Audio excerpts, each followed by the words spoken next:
Hi, everyone. Welcome to a very special episode of the All Dolphins podcast, episode 206, where we'll skip the history lesson because of the magnitude of the show with the two fabulous guests we have. You can see on the bottom, Dudley Do Wrong.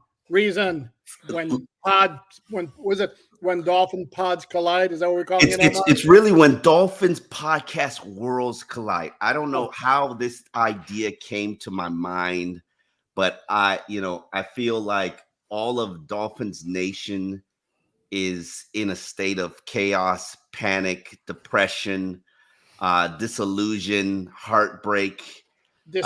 And when you have 3 weeks of spiraling losses, and where you lose to Lamar Jackson, who will likely be the MVP of the NFL, then you lose to Josh Allen, who pays child support. Don't say it, Omar. Don't say it. He's your daddy. Just know it. As a franchise, he's your daddy.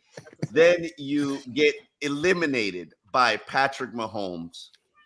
It is a monumental collapse that has sent our fan base, and when I say our fan base, these are 3 of the bigger Dolphins podcasts, nations out there. And these 2 gentlemen here who join us, Reasons and Dudley Do Wrong, we have a tremendous amount of respect for what you guys do. You guys have served as our inspiration for what we have built on the All Dolphins podcast.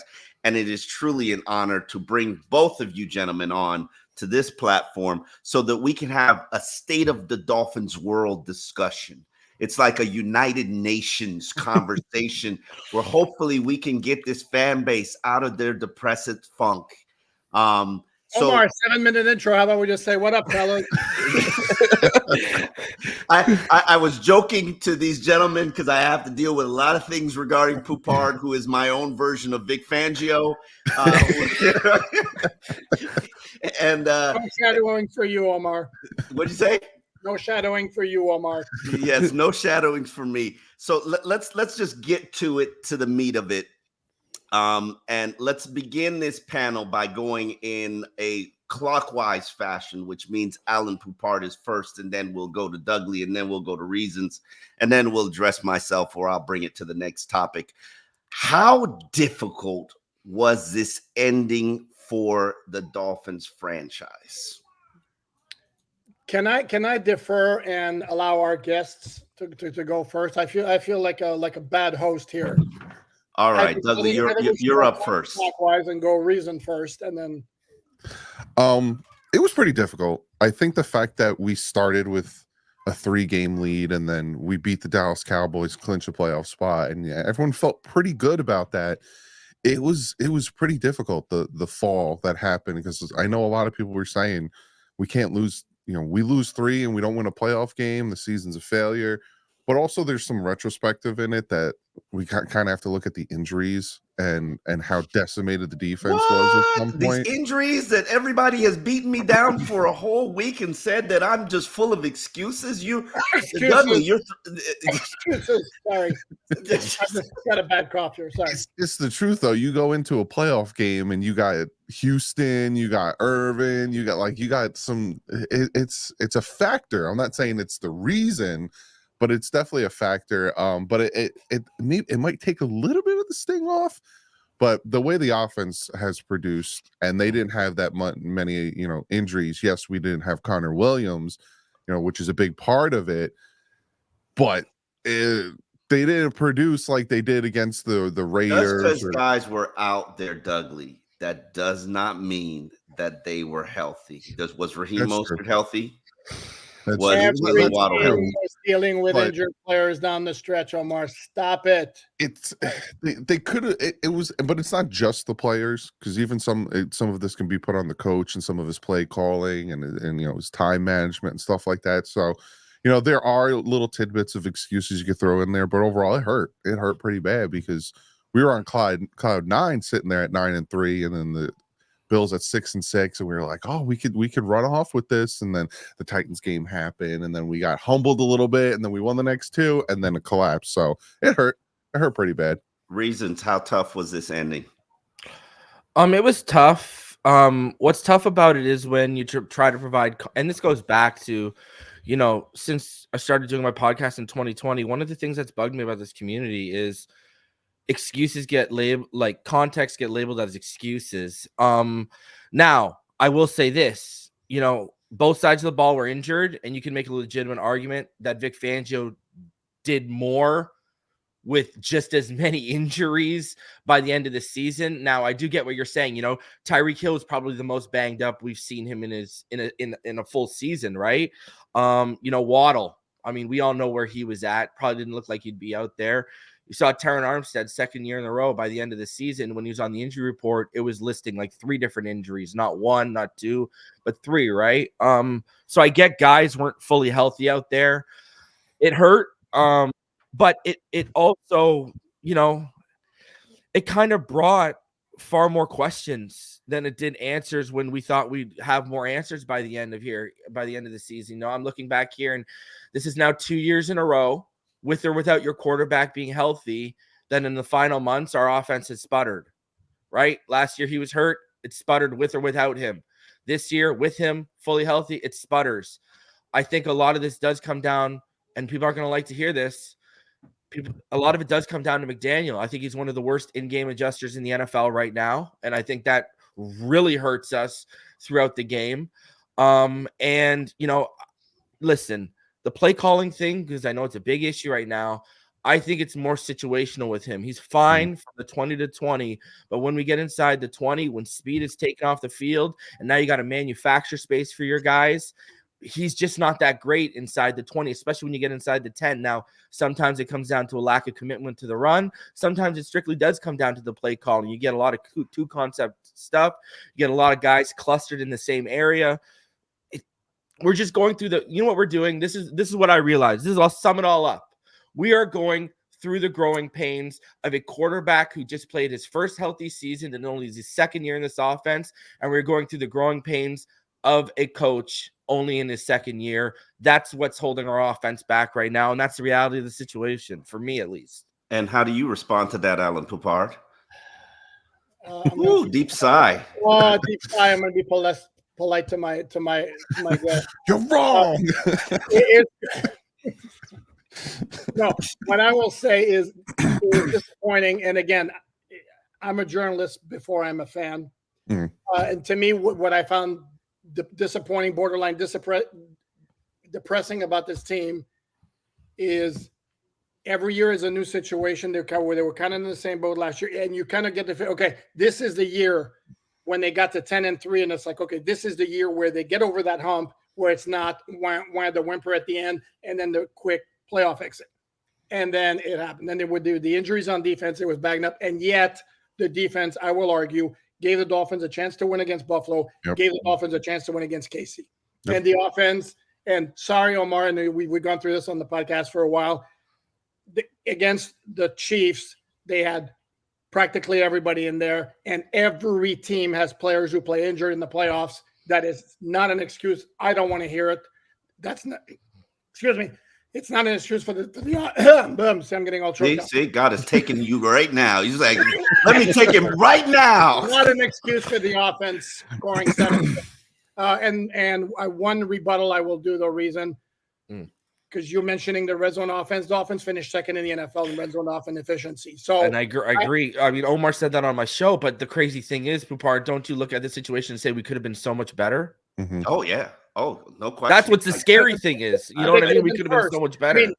But they could have, they could have been first. I mean, they were second out of 32 teams. That's pretty damn good. Where they completely. Yeah, but I say the same thing to you about the run game. No, they had the numbers, and well, Omar, I would get into arguments on my show about this, and everyone would be, well, they ran 20 something times. Okay, well then why is it when we're getting inside the 10 or we're getting inside the 20 on first down, second down, third down, we're passing? Can't run with power. And we did that like multiple times. Can't run with power. Yes, I said it. It can run with power. Can run with power.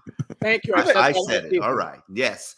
Finesse. You happy Yeah, now? Are you happy? But didn't Mozart? But am I the only guy who looked like Mozart actually like lived up to his word, bulked up, and was putting down his shoulder absolutely. a lot? No question. You know, and Achan might be smaller, but he makes himself small, and he has great vision, and he runs between the tackles pretty damn good. But let me ask you this question: Not in crunch time, and not on third and short, and not against good teams at the end of the year. I mean, that's.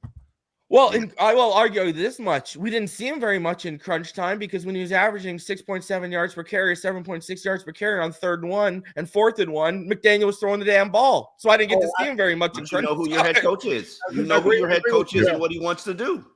Don't you? Yeah, but see, I get that. But listen, all of us who have been watching Tua since Alabama, what is he? He's a timing and rhythm quarterback whose game really takes a leap when you have a good run game to build off. That's been go back. You had a I good tell run people all game. the time. The LSU game is literally the epitome of what Tua is. The first half, what did they do?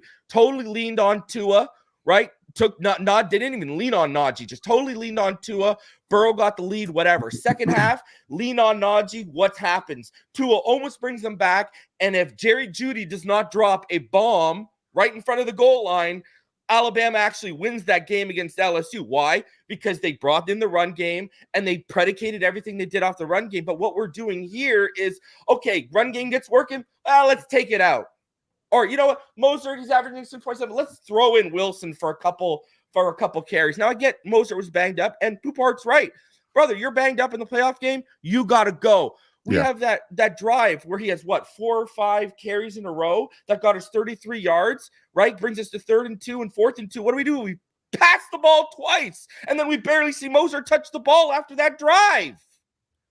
Except the reason, doesn't that go against your argument that if the runs is doing well, it sets up Tua for success because on 3rd and 2 and that was the first drive. I felt like we actually had it going on the run. I know, but hold on. We got away from it. But hold on. You just said that based on his history at Alabama, which to me is completely irrelevant. I'm just talking about the type of quarterback he is. I know, I understand that he's a quarterback where if the guys are completely open, he's going to hit him every time, and he's going to make quick decisions. He's going to be very accurate. But if he has to get off his first read, then we got problems. But the point is. Don't start my head. Did you just say he's a first read quarter? Okay, I'm good. Did I tell a lie? Anybody here? Listen, Do I have to? All right, let's move on with this discussion. Because this is what Poupart wants to get to, because it always comes back to a certain quarterback that they call Uno. Not true. Is Tua the problem, Douglas? No, I don't think he's the problem. I think that there was some. I think he's still growing, like Reason said. I think he's still growing in the system, and I've noticed that even with under Brian Flores and the 4,000 different offensive coordinators he had under Brian Flores, that he continued to get better. Like there was a knock. There was always a knock. Oh, he can't throw the ball deep. He got better at that. Oh, he can't do this. He got better at that. And it's Can't stay healthy. Stayed healthy. And now he stayed healthy. Now it's, to me, the last piece in his game that I need to see him get better at is that clutchness, is that end of the year, like Poupart said, how many times did he have an opportunity against the Bills? We were up 14-7. He had 3 opportunities to put that game away. And same thing with Kansas City. We were holding him to field goal. Opportunity effort. You needed a drive. You needed a big boy drive. Exactly. You needed a killer moment. Yeah, and we only saw that really against against the beginning the of the year, and then against Dallas. September, October, November. Tua is. There's a reason why he's always in the MVP, discussion, is because September, October, November, Tua is on. He's just making the throws. He's evading the pressure, like against Washington with the free blitzer at him. Like he's doing the things that people that are detractors from him are saying he can't do. He's doing it. But then when it's time for him, okay, now we really need you to do it. The fourth quarter of seasons. Exactly. He starts to have brain farts or something like that, because in the game, in the playoffs that Reason was talking about, where we're running it, and then on 3rd and 1, we throw a screen. That screen to Achane would have been a touchdown. He had 2 blockers in front of him and only 2 defenders. And Tua just sails that pass, and it was such an easy pass. So to me, I don't think he's the problem, but I do think he needs to step up a little bit. I think it was a combination of things with the end of the year with kind of the play call and Tua, and obviously, you know, and you don't think injuries impacted the play call? Injuries. That's what I was. Yeah, I was just about to. My opinion is the offense changed in that 3-week period where you were playing without Jalen Waddle, and I'll even consider Kansas City when Jalen's on the field, but he's really not Jalen. Nobody's fearing him. Nobody's defending him deep. Excuses. I'm sorry. You don't think that impacts how they have to call the game? 100%. And it's not even just because Jalen Waddle, we can all agree he wasn't 100% all year. Like even in the beginning of the year, we were like, "Where's Waddle? Where's Waddle?" Yeah. But I would say the biggest factor is Connor Williams. If you watch Tua's play with and without Connor Williams, it's huge. Liam Eichenberg did, but it's not just Tua; it's the run game as well. Exactly. Liam did good for what we asked him to do, but there was a ton of pressure up into his face. Watch that Chargers game. When he stepped up and threw that dot to Tyreek Hill on the right side, it's because he was able to step up. And then once he wasn't getting that room in the middle, that's where all of a sudden he started, you know, feeling the pressure. Look at the interception he threw to Waddle where pressures Robert Jones allows pressure and in his face, and he can't step up into the throw sails. And certain people will look at that as an excuse. Not gonna mention who, but he's wearing a Montreal Expos hat. Omar, time out. He could have stepped into the throw and he threw off his back foot. Look at the replay. There was room for him to step into the throw. Kurt Warner broke that down, and he even said that for one, the tight end shouldn't have been lined up. They stacked the receivers, so it forced Tua to throw it over the linebacker. Talking about the interception? Yeah, he got hit. He got hit when he threw it because he had to throw it up over. Yeah, like the primary was the dig over the middle. You shouldn't have a hook route right underneath it, especially in 29 mile per hour, because now you got to layer. It's got to be a layered throw. Like I talk about that. Look at Mahomes.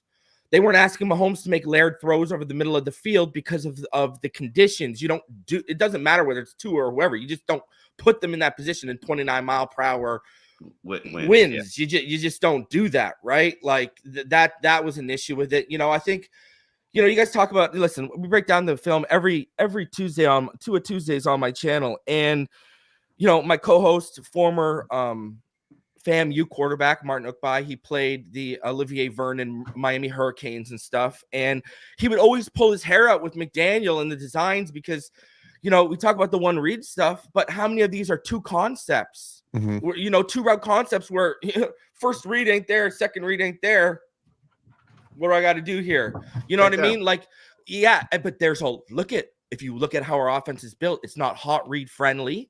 And there's tons of times where we'll bootleg him to the left, the check downs to the right side of the field. And you're like, you got to throw back across your body. It's just, you know, sometimes the design isn't there. But in terms of Tua being the problem, I think he was a contributor to the problem. I think 2-6 listen, I remember the hype for that Chargers game. So people can't use hindsight on me with that game. I remember the hype for that game. Then there was nothing wrong with the Chargers. They were fully healthy. They just got waxed. And Derwin James was healthy. Khalil Mack was healthy. Defense, yes. They had a top 6 pass defense the year before. So everyone was expecting them. Everyone was expecting them, one of those teams, to take the leap from being a first round playoff team. And Herbert was going to enter the MVP conversation. Here we go. None of it happened. All right. So he's on his third coach now. Yeah, exactly. He's got more. Look at this, how it worked out. Herbert's got more coaches fired and Burrow's more injury prone than Tua. Funny how time worked out on that. Because when it's Tua has bad coaches, and when it's Herbert, he gets coaches fired. I got it. Go ahead. I'm sorry. No, I think the organization should have actually never fired Anthony Lynn and Pep Hamilton from the beginning. I think Pep Hamilton was the perfect guy for Justin Herbert. I think the organization should have. But anyways, I digress. I think he contributed to the problem. In terms of 2-6 is just not good enough. We talked about the Chargers guy. We need to see that guy more consistent. The guy we saw against the Arizona Cardinals, the guy we saw in the fourth quarter against Atlanta in Flores' final year here. We need to see that guy more consistently in these big moments. And I can sit here and say, hey, the Chiefs game, should that final drive have even happened? You had Waddle had the catch at 26 that was called back with a penalty. We got no points. Tyreek Hill before the fumble, he had a drop at the 30. We got no points. Then he had the fumble at the 31, no points, and gave them 7 points, right? So that's a 16 to 28 point swing right there in the first half. It comes down, and then Tua had the chance and didn't execute. You know, I think offensively, I think the biggest problem for us was from coaching to players, execution offensively. Yep. That's the biggest but problem. You're always going to say that's the problem offensively when you don't make plays, especially in the clutch. It's execution. But let me ask you this question. I know where Hold on. Do I not get to answer that question? Nope. No, you don't. I know where the All Dolphins podcast stands in regards to Tua mega contract, 5th-year option. You're not going to give me the answer. Fine, go ahead. Answer the question. Is Tua the problem? No, Tua is not the problem. How's that? How's that for a curveball? That's it. You're done. No. Hold on. Here's the thing, though. Is he part of the solution if the goal is to reach the Super Bowl, which I would hope is the goal for every Dolphin fan? And here's the thing where all those games you mentioned where he played great, none of them are in December, are they? Exactly. And here's the thing, and the stats as I threw out indicate, and again, and to me it's more so the eye test, but for some that's not enough because I don't know what the hell I'm talking about. But you have the metrics will tell you in the fourth quarter late and in December, January games, it ain't there. Mm-hmm. And Omar, you've always said, I believe he has greatness in him. Well, that's called faith because we haven't seen it.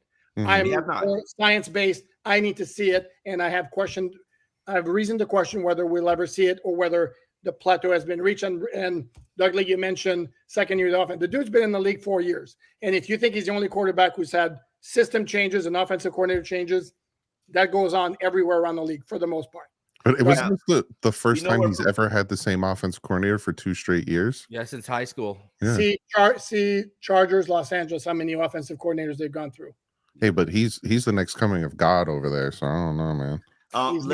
He's not, but he's got physical tools up the wazoo. And answer me this question honestly, you two down low here, because I've asked Omar. 30 GMs around the league, not affiliated with the Dolphins or the Chargers. Who takes Herbert? Who takes Tua? Right now or during the draft? No, now. Right now, I don't think it would be 30. I don't think it'd be so widespread, because they both have their faults. Both of them don't have that clutch gene yet. So exactly. One has a strong arm, is accurate. The other one's really. Do you want Phillip Rivers with better traits or a guy still figuring himself out? That's what he's figuring himself out after 4 years. I don't know what's going on. So is Herbert. I mean, Herbert's still figuring himself out too. Dude, he's hurt. Known as a league-wide choker, and he got $218 million. You what? Known as a league-wide choker, and he got $218 million guaranteed. Where is he known as a league-wide? By the way, his late game metrics are a lot better than Tua's. So I don't know if you want to go there. I do want to go there because anyone on the sideline in a playoff says to his teammate, "I've never wanted a tie so much more in my life." That guy ain't got no dog in him. He's lucky if he's got a puppy in him. And when you tell your teammates when the Raiders had the ball, is that what you're talking about? When he said, "I've never wanted a tie so much in my life." I've never heard, and I've played sports growing up. I've never had someone look at me, man, I'm really praying for a tie here. Okay, never. All right. Enough of this. Never. What are the circumstances? Reason if he says that when the Raiders have the ball with 2 minutes left, then you're. I want the ball back in the win. Listen. There's 2 minutes left. They're not getting the ball back. It's either the Raiders run out the interception. Fumble. Come on, man. Okay. All right. Okay. Do you give him the mega contract or make him play the 5th-year option, Douglas? I don't give him a mega contract. I don't think he's earned it. But before the season started, my 2 criteria for him were I need him to stay healthy, and he exceeded that. I said I need a minimum of 15 games. He played the whole season, and I need him to win a playoff game. And I know it's kind of like it's not just Tua on the field. There's another 10 guys. So obviously, to say I need him to do it is kind of unfair, but that's what I needed. I needed, that Josh Allen, that Patrick Mahomes, that I'm going to put the team on my back. I'm going to win this game first. I'm going to make the throws I need to. But here's the thing, we could save Cat giving him a new contract, but I'm not setting the market with him.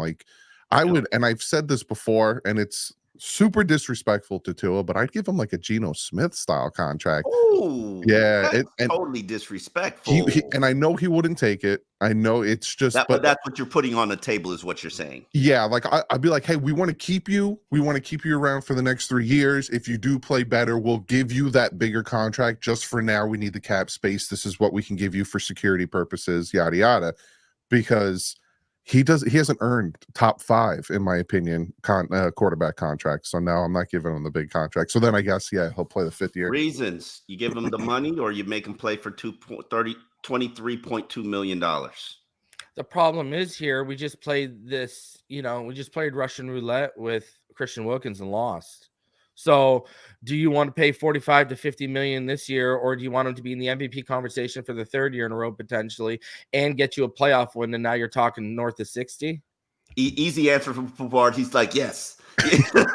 You know why it's an easy answer? Reason is you can franchise tag him next year if he balls out like that, and if he balls out like that, and which would mean playoff success. But how does that impact your cap flexibility? Because now that franchise tag is you're screwed already, no matter what you do. Yeah, but at least you could sign him and you could save some money right now, right? And then you could play with his money next year when the contract kicks in. With the franchise tag, I'm stuck on the hook for that 40 or 50 million, and I can't even sniff it. And that's what, a little under 25% of my cap that I can't even play with, right? It's because I'm gonna tell you personally, I wish we had another year. I mean, now I feel like we're in the same position we were last year. It's just we saw him healthy this year. We're all sitting here saying, yeah, well, he's earned it to an extent, but I want to see him more so I have a way better grasp on if he's worth giving this money. What has he really earned? And understand, this is coming from a Tua fan. I'm not a Tua non-member, but I am a Tua fan. I am a Tua believer. I'm not a Tua in the big money. Here's the thing. If right now we said, you know what, Tua, we're good. We're going to go with Jimmy Garoppolo. We're going to release you and put you on the free agent market. How many teams do you think would be lining up for Tua right now and say, oh, bro, we got to give you a $50 million contract. We got to give you a $40 million contract. Is Chicago? Is Atlanta? Is Pittsburgh? Is Minnesota? Do you think? And I am a Tua fan. I kind of agree with you. I think the ceiling of what teams would offer him on the market, I don't even know if they would put him ahead of Kirk Cousins. And I think Kirk Cousins is $35 million a year.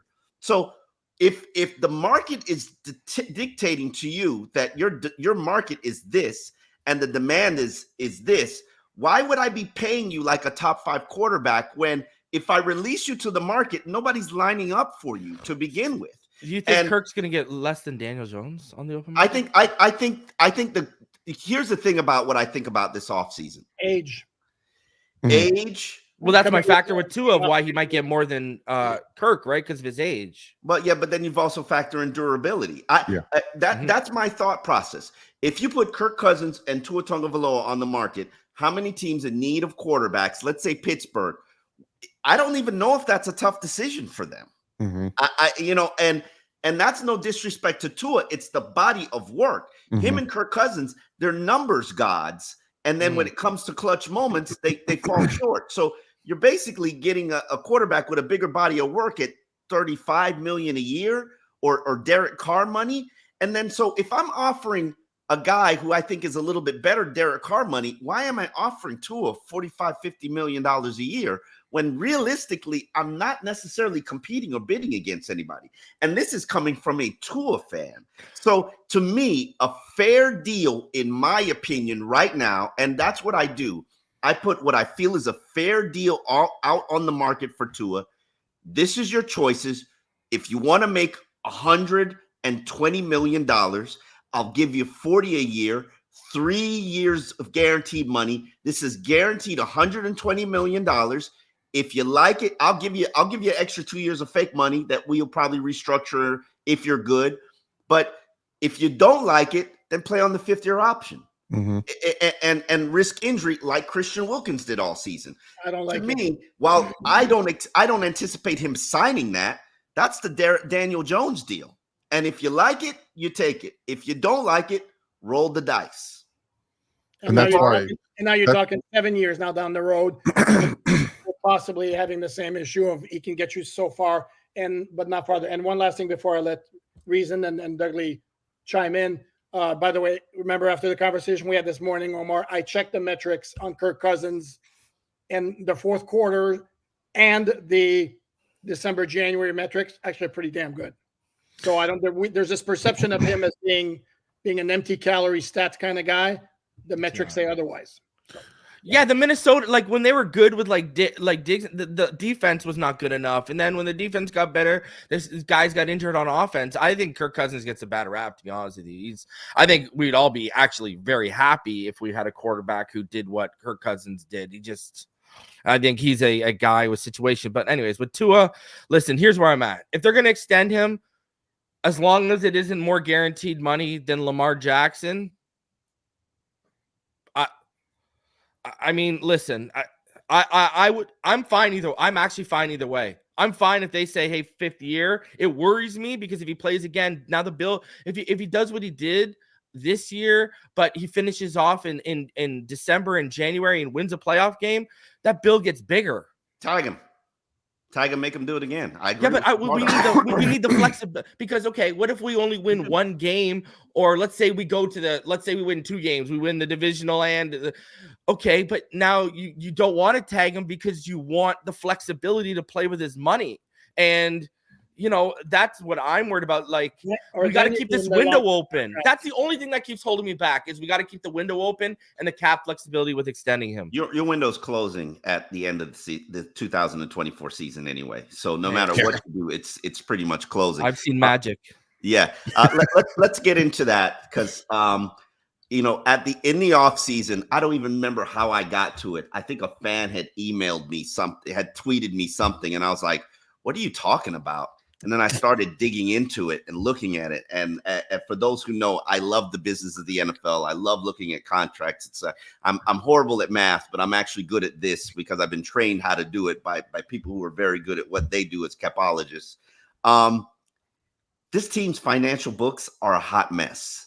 And they've made them intentionally a hot mess with the F them picks mentality. Mm-hmm. And they're not turning that off, by the way, because Chris Greer basically said, yeah, no guarantee I'm going to have the 21st pick because if you got something that I might be interested in, I might be interested in making a swappy swap with you because that's how they're building this team. They're trying to build for now, and they like F the future. Now, doing that, $52 million in the hole, you're probably going to franchise tag Christian Wilkins, which I would argue is an insane move if you don't do it. And Christian is not going to go down easy on a multi-year deal. So that means $75 million you got to get. Then you don't even get the Xavier Howard money from releasing him now. So you got to purge even more. Do you worry about how big of a hole you're digging for this franchise trying to live in the now for 2024, Dudley? Yeah, 100%. But I think once they saw the structure of Bradley Chubb and Teron Armstead and Tyreek Hill's contract, even Jalen Ramsey, when they restructured his, where that out was, I was thinking to myself, they set themselves up for 2 years. They gave themselves a 2-year window to win a Super Bowl, essentially, to pull because at first everyone was saying, oh, the Dolphins are doing the Rams, the Dolphins are doing the Rams. And I was like, we still have picks, though. Now I'm like, oh, they're about to do a Rams big time. They're just going to start getting vets and everything. And yeah, I could see them going. If there's a lot of aspects to this team, like Chris Greer, how much longer is he going to get to produce, a championship style team? Forever. Stephen Ross, how much longer is he going to keep throwing money at it? How much longer is he going to want to be the owner? Forever. That's Bart has answered the 2 questions. Chris Greer has forever, and Steve Ross will continue throwing money at this franchise forever. It's the definition of insanity. Keep doing the same thing, expecting different results. But yeah, they definitely set themselves up for. We have a window, like even with Tyreek Hill coming out, and I know he was probably talking out of his butt saying he wanted to retire in 2 years. It's like he essentially he wants to retire when his deal is done. But if you add 2 more years to my deal, then I'll retire. I'm good. Same thing with Jalen Ramsey. I read your article, man, and I made a video and everything because it was perfect. It was absolutely perfect. Jalen Ramsey, give him more security. He actually played really well this year. Add another they can Brandon Shore and Chris Greer, and I don't think Mike McDaniel's really going to have much say in any of that. But Stephen Ross is going to bust out his checkbook and start signing it, and we're just going to keep digging ourselves into a hole, and then we're going to win a championship, hopefully, for the love of God, and then put ourselves in like the Chicago Bears, like all these teams that are now restarting with but you look at like the Packers put themselves in hell and they just won a playoff game. So it's possible to dig yourself out quick. You just got to be smart about it. The Saints did it. The Saints do it every year. They dig themselves out of the hole. But last year they purged and they got a quarterback. And, they're a decent team. They're not very good. But yes, it does take a 1-year purge. Reasons. Are you comfortable with the way the Dolphins are doing business financially? I think the difference between, the Saints and then teams like the Rams and Green Bay is they drafted better. You got to be able to supplement through the draft. If you can't supplement through the draft, all you're going to do is try to keep trading picks for contracts and pushing the money down the line. When we got Tyreek and I saw his contract came out, I knew we had a 3-year window, because once that 56 million number kicked in, I'm like, he ain't going to be here for that. Something's happening that, when that 56 number. That's just a restructure. That's just Big Daddy Ross writing him a $30 million. Right now, you talked about extension. If you extended him right now, you could save 20 million. Yeah, no, that's exactly what's going to happen. I mean, I don't know what's going on with Tyreek in his life and whatever. Yeah, and I don't touch on that stuff, despite what people think. Your personal life is your personal life. I don't want you getting in my personal life, so don't get in. So I'm not getting in yours. Yeah, I was watching Twitter yesterday. I'm thinking to myself, like, people need to worry about either getting married themselves or their own marriages before they start worrying about Tyreek Hill. But I digress. Listen, I think as long as you can draft well, you have a chance to come out of this not as scathed as you would have. You don't. But we can make the argument you do to an extent. Yeah. When you have 3 first-round picks, you do.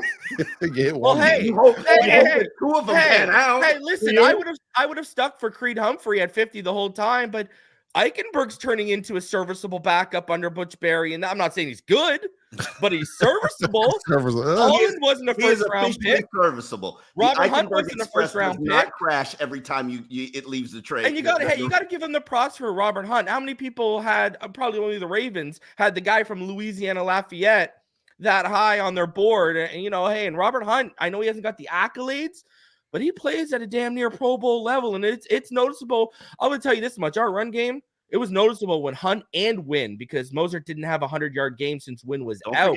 Don't forget Connor. And Connor. Obviously, Connor. Connor was the number 1 offensive lineman. But I think we might have to get used to it without Connor, is what I think. So really? No, there's no way. You should be able to get him at a discount now because of the ACL injury. I mean, I'm just offering him the exact same deal that he had last year. 2 years for $15 million. I mean, who else is going to give it to you? Be honest with you. Hey, listen, I'm not here to promote any other journalists because, I think you guys are the best. But someone out here a couple of weeks ago said in an article that multiple of executives had told him that Robert Hunt and Connor Williams, despite the injuries, would get more than $10 million per. Okay. Well, show it to me. I'm not arguing that. And Drew Rosenhaus is a phenomenal agent. Robert Hunt is with, I believe he's with, I forget. He's with one of the powerhouse agencies as well. They're going to drive up the market. And as long as it's not Athletes First, we got a chance. No, it's Athletes First. It's Athletes First. Okay, well, I take that back. Yeah. So they're going to, and understand, I cheer for guys to get their money. Yeah. I don't care if Robert Hunt is here or not. I want Robert Hunt to have, for what he's played for the last 4 years, I want his financial future to be secured for families and generations. So I want Robert Hunt to go get that $40 million guaranteed contract. So I don't care if he's here or not. I cheer for Robert Hunt. Connor, same situation. But when you're injured and you're coming off an ACL injury and you might be healthy in October, who in the NFL is paying a guy who's going to be healthy in October? Think about that. Because you're not, but Omar, you're not getting him just for the first. You're signing him with the understanding he's going to be available in October, and the guy's damn good. He's like what, a top 5 center in the NFL. And am I sure that he's still going to be good when he comes back? Well, obviously he's going to go through like nasty physical, and that's going to be the question. He's going to be even if I go through a physical, they're just looking at a repaired knee. And they can't tell me how that repaired knee is going to heal or not. Not in March when I've had it repaired 3 months ago. So it's such a roll of the dice.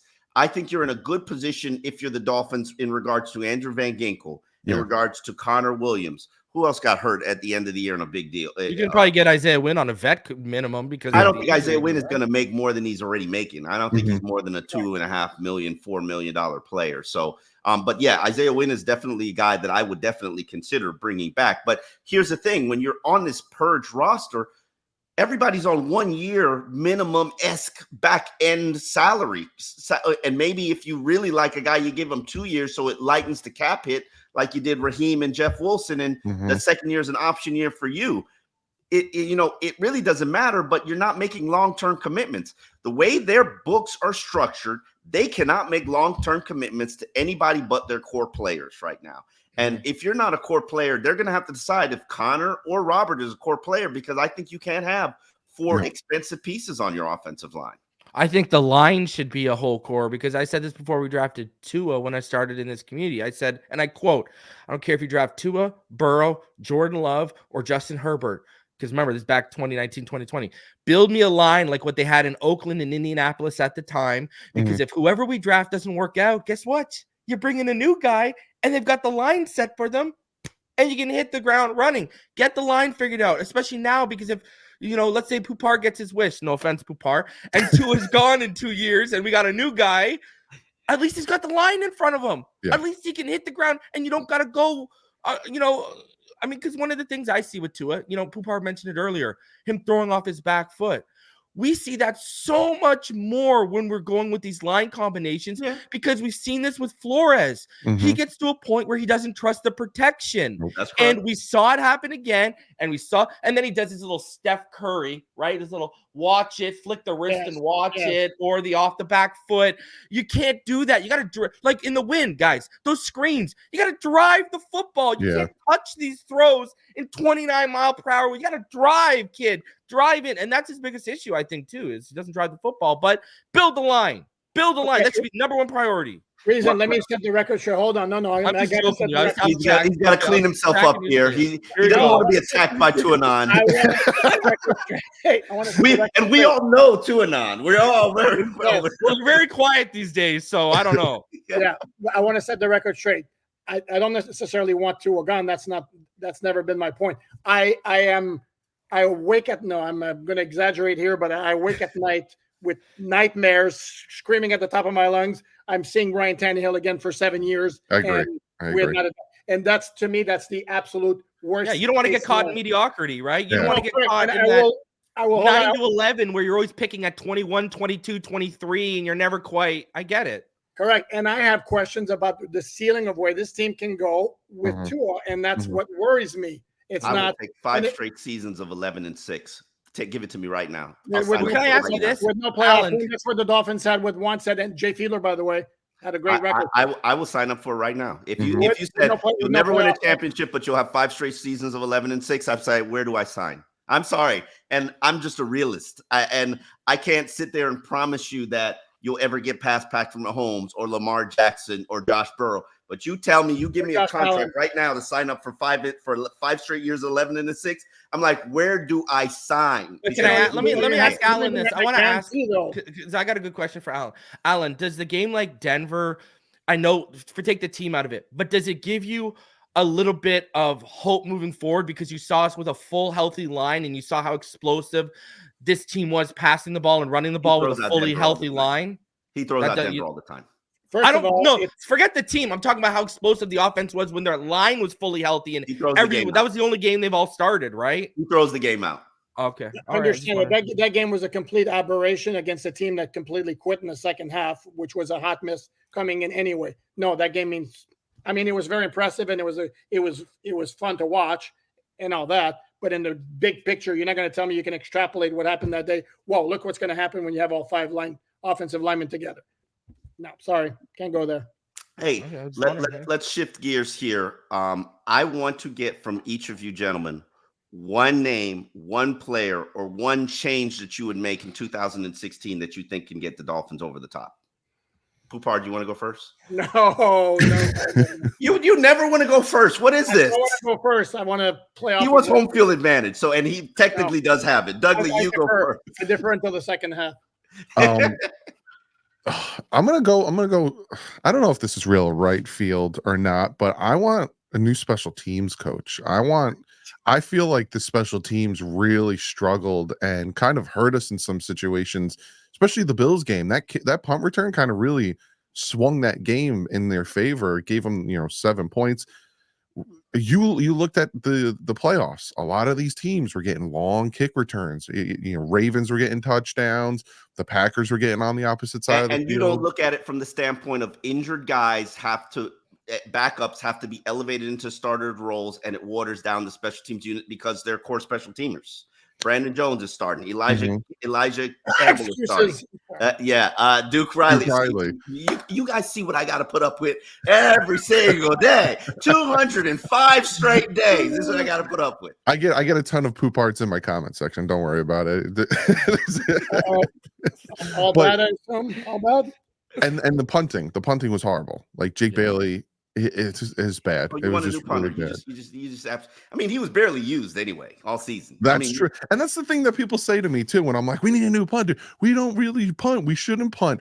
That's not the point. Like, when we punt, we should be pinning them. Like you got rid of Morstead, who was a fantastic punter, to bring. I would have brought in Matariza. They should have brought in Matariza. Don't do that. When it got cleared, it's cleared. But look at Doug Dudley, because Dudley's right. I mean, people in my chat would be happier when Tua throws an interception at the opponent's 10 than having to watch Jake Bailey punt because they know he can't get there from their own 40. It's a punt. Technically, it's a punt. That's what you get in the comments section. Yeah, that's what you get. I kind of agree with them. Technically, it was a punt. As long as it's not third down, yeah.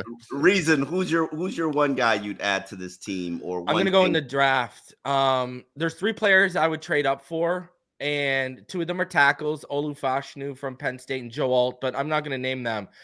I'm gonna go back to our conversation we've had. Hold on, wait a minute. There are 2 hold on, let me put a pin in that. You want to trade for 2 tackles and then do what with Toronto? No. I said no. There are 2 tackles I would trade up for. I would slide them in. I would do what I did with Tunsil. I'd move them into left guard for 1 year, and then Taron Armstead, you're out of here, and they move out to left guard, left tackle. Okay. But anyways, you're going to sacrifice more draft capital to build that offensive line 110%. I can't but okay, the player that I'm picking, just to because Omar, we've had this conversation a few times. I think there was 560 targets, 560 attempts from Tua, 275 targets went to Tyreek and Waddle. So that means like another 285 to go around. Brock Bowers. If you add Brock Bowers to this offense as tight end out of Georgia, I think now you found that third receiver that we couldn't get to step up. Pretty sad that Durham Smythe in the last 3 weeks of the season basically became our third leading receiver because we started threatening the seams, and I was screaming all year, threaten the seams. Teams aren't expecting it. That was all you had left. Well, but Shanahan offenses thrive when you can threaten the seams, whether you got Kittle, whether you got Higbee over in LA. They thrive when you have a seam threat who can also block, right? And I'm telling you, that's the final piece, I think, to this passing game to get us over the hump, other than getting the offensive line situated. But I think a guy like, now he's probably going to go to the Chargers and be Herbert's new weapon. But Brock Bowers, to me, would be the guy I would add to this offense that I think puts it over the top. For me, it's Derrick Henry, and I had an obsession with him last offseason. I thought he would be a finishing piece for this team, and this is no disrespect to Raheem Mostert, because I think the world of Raheem Mostert. I think he's a very talented player. I think him and Mike, I think he'll be on this staff when he's done playing, and I'm not disrespecting him because I think he even had a superior year to Derrick Henry statistically and production-wise. If he would have played the final 3 games of the season and been healthy and not suffered that knee injury, he would have been a beast this season.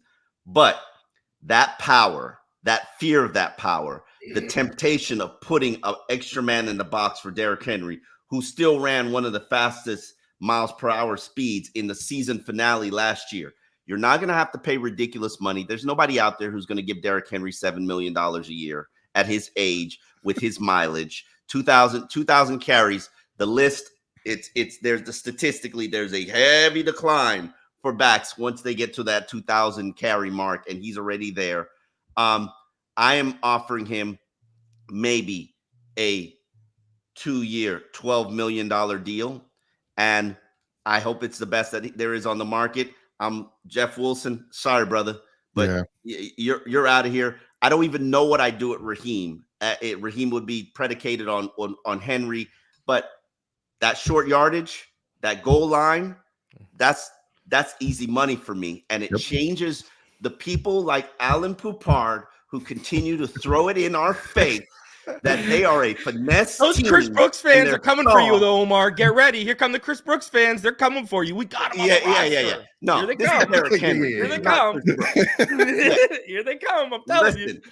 It would shut all of them up because Derrick Henry, there's one thing you can't say about a Derrick Henry team, that they're soft. And you can change your entire look, operation, there you go, and mentality. And you put that with a head coach whose DNA is the run game, but he's become obsessed with the pass. He got a little bit better this year. Let's give him all credit. And then he reverted back to being obsessed with the past. Yeah. Omar, here's my thing, though. Let me answer yours, and then I'll tell you mine. If you're Derrick Henry, who's from Florida, by the way, who said he wishes he'd been drafted by the Dolphins,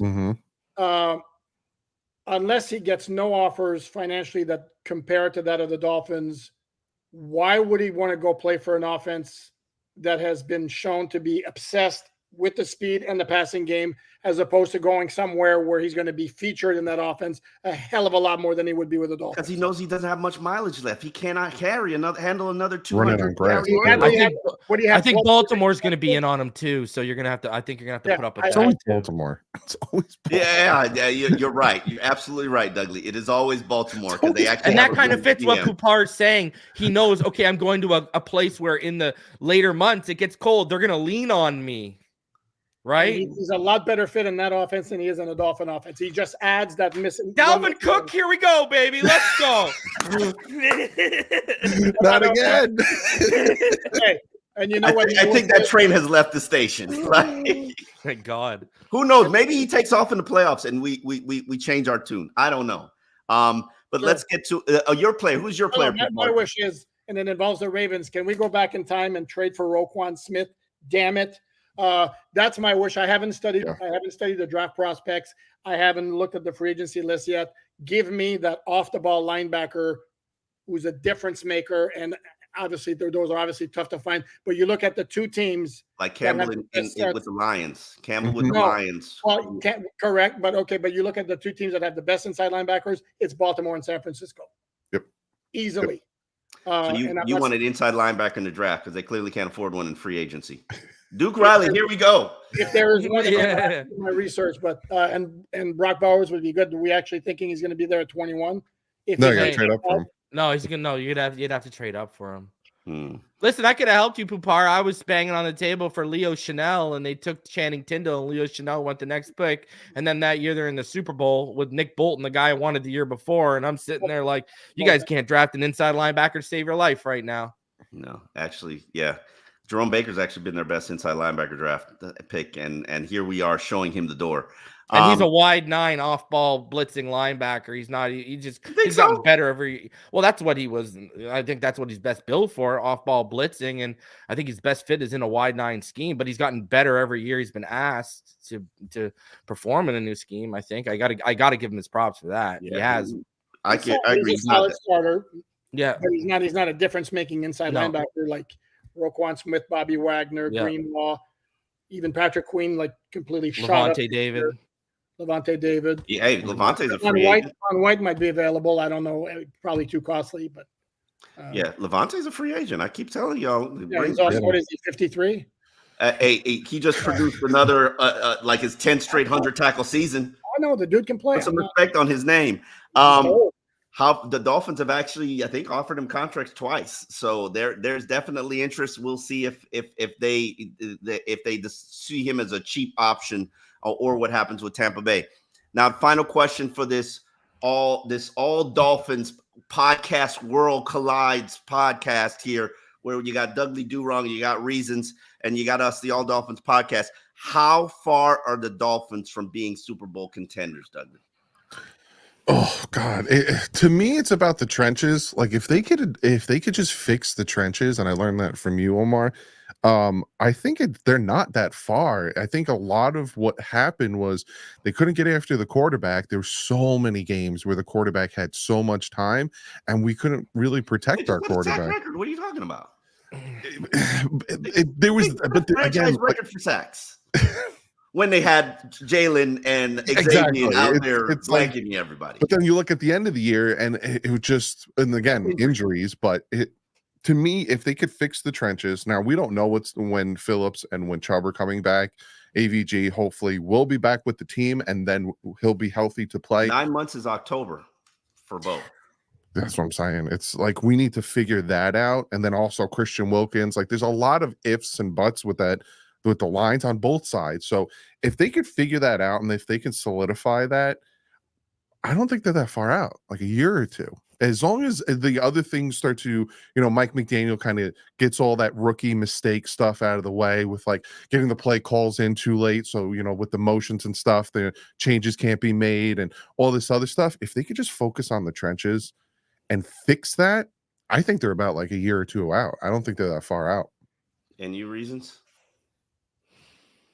The truth.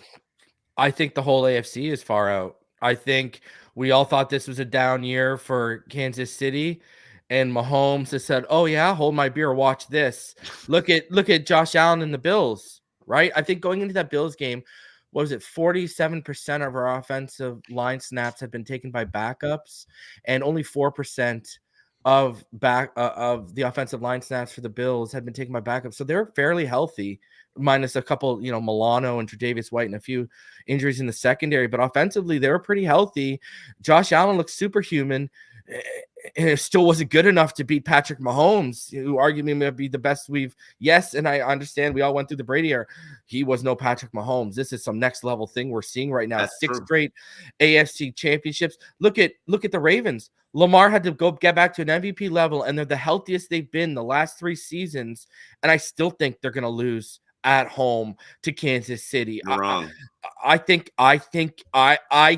everyone in the AFC, and knock on wood, because the NFL is better when Mahomes is healthy, so I'm not wishing injury on the guy. I think the AFC's only shot is if this guy gets hurt. To me, for at least the foreseeable future. It's funny that Dudley says it's the trenches, because I really didn't see the trenches as that much of a problem. Yeah, I have my concerns about rebuilding it. When you started this reclamation project in 2019, you started with the trenches. Your first pick is Christian Wilkins.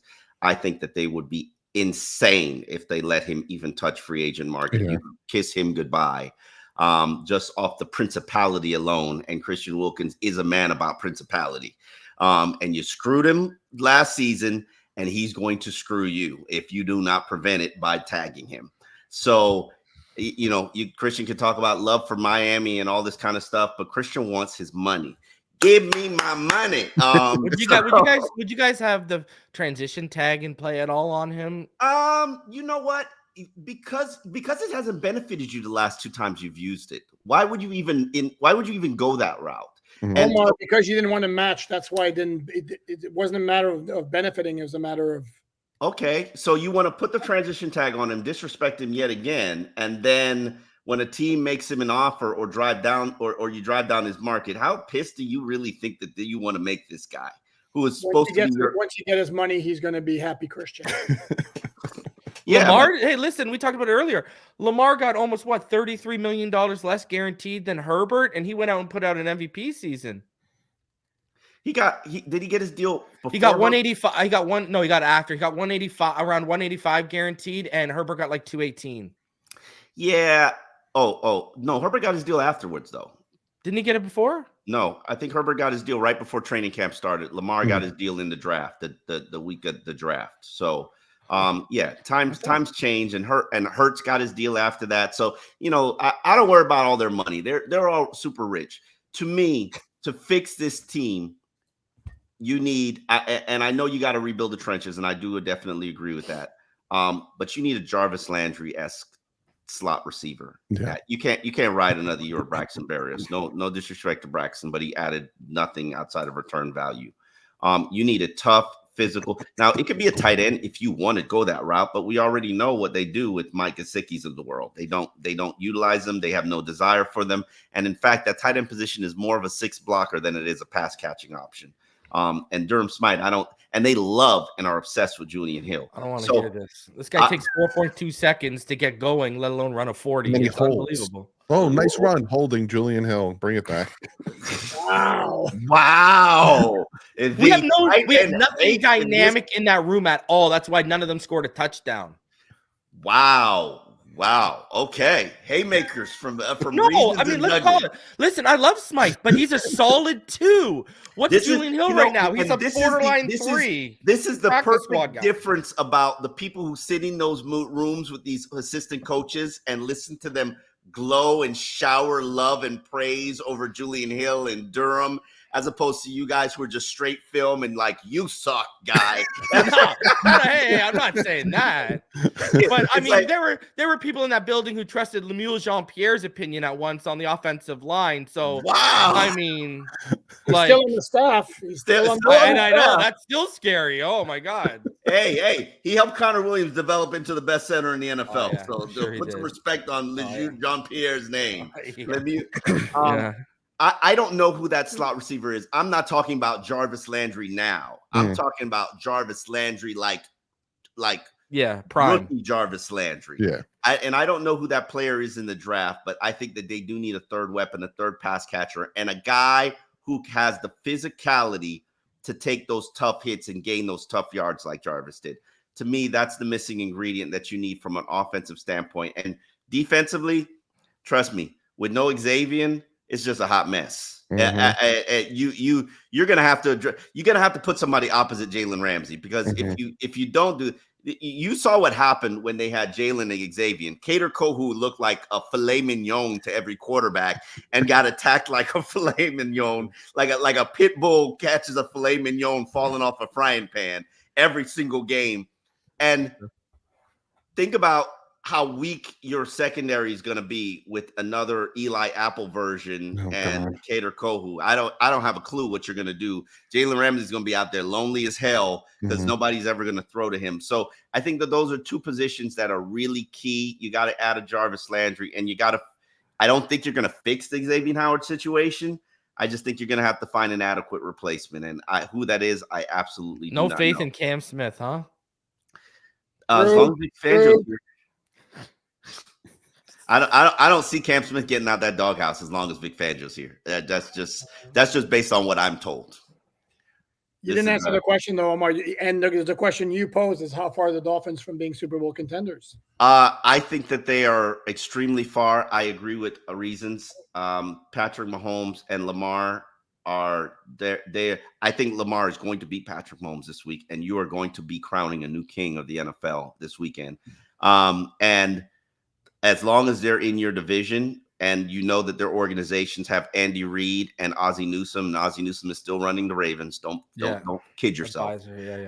You're always forever going to be looking up. So I don't think they're I don't think they're close. And this season, after this 2024 season, it's going to be a complete reset. So, damn. Here's the reason I would add to your Mahomes statement. Can we, and I'm going to use a phrase that Omar uses a lot. Can we put some respect on that defense? They're fantastic. That's the best defense Mahomes has ever had. And if he didn't have that defense, I'm not sure he'd be playing on Sunday. Spags is phenomenal. Yeah. What a coordinator. No, and they got players up to wazoo, and they nailed their draft picks all over the place. Those guys, it's amazing. I mean, that's what good organizations do. Bolton, Chris Jones. I mean, that's crazy. My answer to the question is, again, as I look right now, I think if they get to a situation where they get to the playoffs relatively healthy, nobody's ever going to be completely healthy. But Buffalo, for example, you mentioned, while they had injuries on defense, their offense was mostly intact. The Chiefs got really lucky with injuries all year. Baltimore lost some key pieces, but they also have a lot of depth. And then the question becomes to me as to how far they are. Well, can Tua reach that next level? Because to get to Super Bowl contention, for the Dolphins to even have that talk right now, he has to get to the level of Josh Allen, Lamar Jackson, Mahomes or that neighborhood, because at some point things are not going to be ideal, and this is where you need your quarterback to step up and elevate. Yeah. Can I just add something to that? I think the other issue too, Pupar, is I think, the two teams you mentioned too, you look at what Harbaugh did with building an offense around Flacco to totally shifting around and building an offense around Lamar. And I think Andy Reid's a better coach than Bill Belichick. I'm going to say it. I think Andy Reid's the best coach since Shula, he's the best coach I've seen. He's the best coach in the NFL. Too. We need Tua to get to their level. Those players you name level, but we also need McDaniel to start sniffing the level of and that's a tall ask. Might take time. That might take some time. That's a tall ask. Like, we're asking two guys because we're not just having to beat the quarterback, we're having to beat fantastic coaches on top of this too. Absolutely. Who have built their teams for these months. But put some respect on Harbaugh too. Harbaugh and Reid have built their teams for these months. Like, look at how many years did we see J.K. Dobbins goes down, Gus Edwards takes over, they don't miss a beat. Right? Like, they built these teams for these months. And are we even built for these months? Are we even physical? You talk about Derrick Henry. It's because we're not physical enough for these months. It goes back to Marino. We used to get beat by Buffalo because Buffalo was built for these months in the 90s, right? When they would kill us with Thurman Thomas. They were built for these months. We weren't. Yeah. And this is where, when I tell Omar the Dolphins were a finesse team, and finesse teams, unless everything is like perfect or close to it, you don't win in the playoffs. And your defense is super physical and you're right, Bupar. I agree. Listen, this has been a special edition of the All Dolphins podcast. When podcasts unite, we got a ton of respect for you gentlemen, because when we were beginning this platform, you guys showed so much love and assistance and help in terms of helping us, like, figuring out our direction and how to, and then I helped you guys when we started learning about the money aspect of it, like, kill those intros. And then I want to play the intro for you guys. I want to show you what we built that cost us money. But Dudley, tell people about your platform and how things that you offer, especially during the off season when it's desert season for us right now, for all of us. YouTube.com/DudleyDoWrong. I'm also on Twitter, which is called X now, but I'll never call it X because it's such a stupid name. Year round, I don't take off. I probably should take off from my mental health, but I don't take off. Cover free agency, cap space, who we should get, the draft. Then I cover OTAs, all that stuff, all the way up in here in New Jersey. Like I'm Omar's. Tua drops back, I'm writing it down. So year round, I cover the Dolphins. You can go check me out over there. Listen, and as I told you once before, Dolphin staffers love your podcast, and it's huge. It's like the pro football talk of Dolphins, because you summarize what all of us do and all of us talk about. Reasons. I love your film work. Tell people how they can find your platform and what you're offering. Just Finside the NFL on YouTube. You can find me on X as well. And just like Dudley, I'm year round. And, we're going to get into free agency. I'll go over, my guys I want. I'll attach film to why I want them. And then same thing for the draft. With the draft, I have all 22 attached to all the players I want. I drop my top 10 lists of players I want. And draft season is my favorite time, one of my favorite times of the year, obviously. And it's what my channel is kind of known for a little bit too. So we're getting into the crux of the off season. And boys, this is where we separate the content creators from the guys who turn on the mic and talk. Where do we fall in there, Omar? What do you think? Where do we fall into that? I have no idea. We're still making up as we go. We'll lean on these two gentlemen to help us figure out the off season. But for now, you know how to find the All Dolphins podcast. You know how to find all our content. It is for free. You do not have to pay. No paywall, no monthly subscription. It is for free. Me and Alan Poupard, he's got 17 stories up per day, as he usually does. And you know how to find the podcast on audio platforms, All Dolphins, and on YouTube, where we make the most money. So we appreciate you watching it on YouTube. Just All Dolphins podcast, and hopefully you're subscribing. On that note, we are out. We thank you for participating in the special edition, Dudley and Reasons, and hopefully we'll do this again soon sometime. Thanks, Visit fellas. alldolphins.com for the latest news, analysis, and columns, and it's all free. You can find Omar Kelly and Alan Poupard on the All Dolphins podcast discussing South Florida's NFL team on YouTube and anywhere you find your audio podcasts. Make sure you subscribe, like, and share so you stay in the know.